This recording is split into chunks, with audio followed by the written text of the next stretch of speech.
Espiritu Santo na susuguin ko sa Ama, susuguin ng Ama sa pangalan ko ang siyang magtuturo sa inyo ng lahat ng bagay na magpaalala ng lahat ng sinabi ko sa inyo.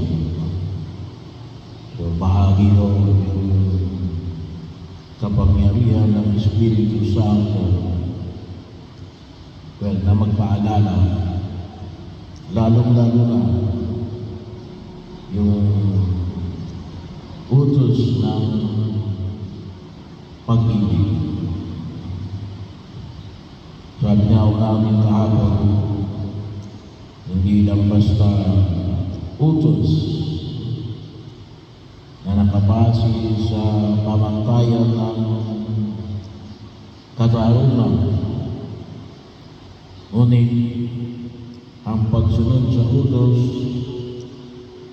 ng may pag-ibig, gawa ng pag-ibig, ang pagkilos na gawa ng pag-ibig. Ang sa pahayag ko na ipinamanig sa akin ay yung Espiritu Santo na nawa makinggan natin sa ating simbahan. Kasi alam natin yung pagkilos ng Espiritu Santo ay higit pwedeng kumilos ang Espiritu Santo na sa labas ng simbahan, pero lalong-lalo na sa pamamagitan ng pagkilos ng simbahan. At ito yung hinihiling natin, sabi natin ang pagkakasal ko aking na halina Espiritu Santo. Pero isang bahagi ng pag-ibig kasi binanggit ko na rin ito kahapon, yung mga lugar na patuloy na ipinapahayag sa unang pagbasa, katulad ng Listra, Iconio, ay Pisidia,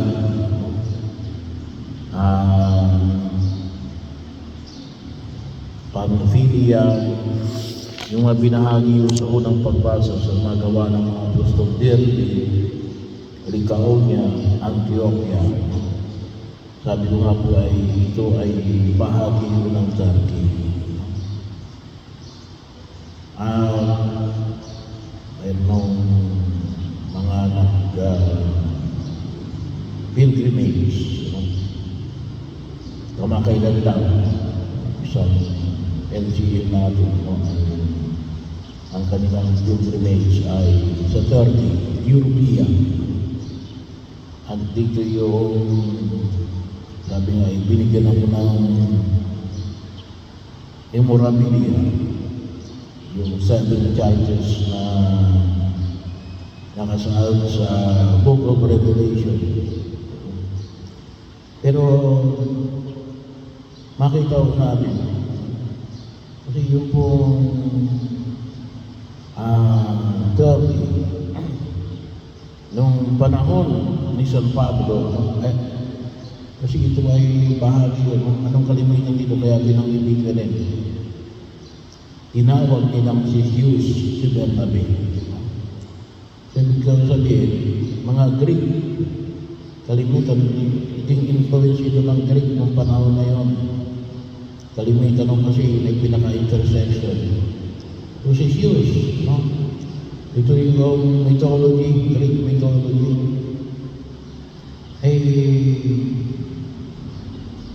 Maganda ang bahagi ng pagkilos at makita rin natin yung paggabay ng Espiritu Santo.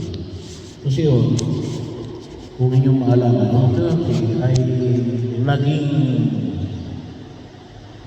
sentro ng Ottoman Empire noong 6th century.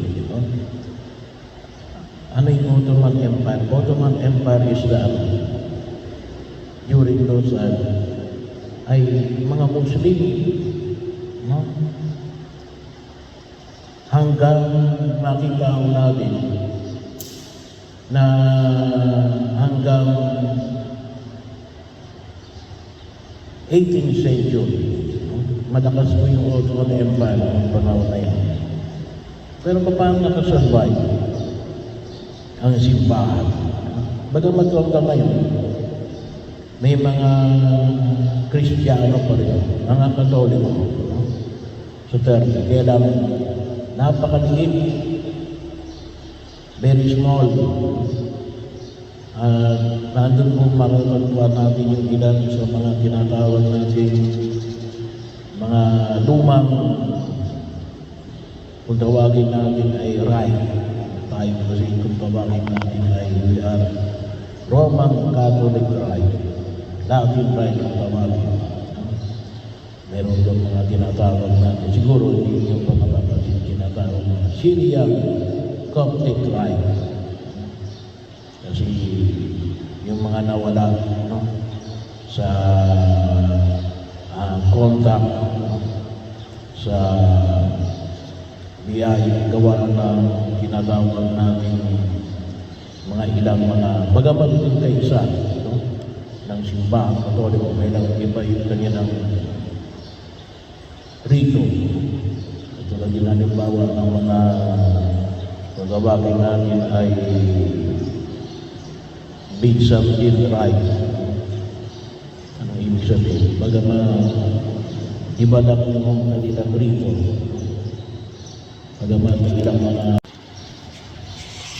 bagay na konklusin po ay naiiba sa pagkilos, pero fundamentally ay alis kaisahon ng ating paniniwala. Pero sabi nga natin, paano nakasurvive? Maganda ko yung istorya na pwede natin pag-nilay-nilayan. Noong panahon na yun, talagang sabi nga natin, mula noong 6th century hanggang 18th century. Pero ito yung bahagi yung naman kung sa atin, makita natin yung pagkabay ng Espiritu Santo na makita ko natin ang kinakailangan natin lalo-lalo na nung tinatawag natin ang utos ng pag-ibig. Kaya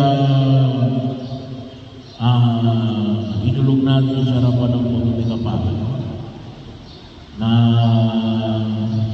patuloy nawa tayong gabayan ng Espiritu ng Diyos. Nang sa ganon ay higit natin maisalatuparan at makita natin yung tunay na kahalagahan na tinatawag natin utos ng mag-ibigan kayo katulad ng pag-ibig ko sa inyo.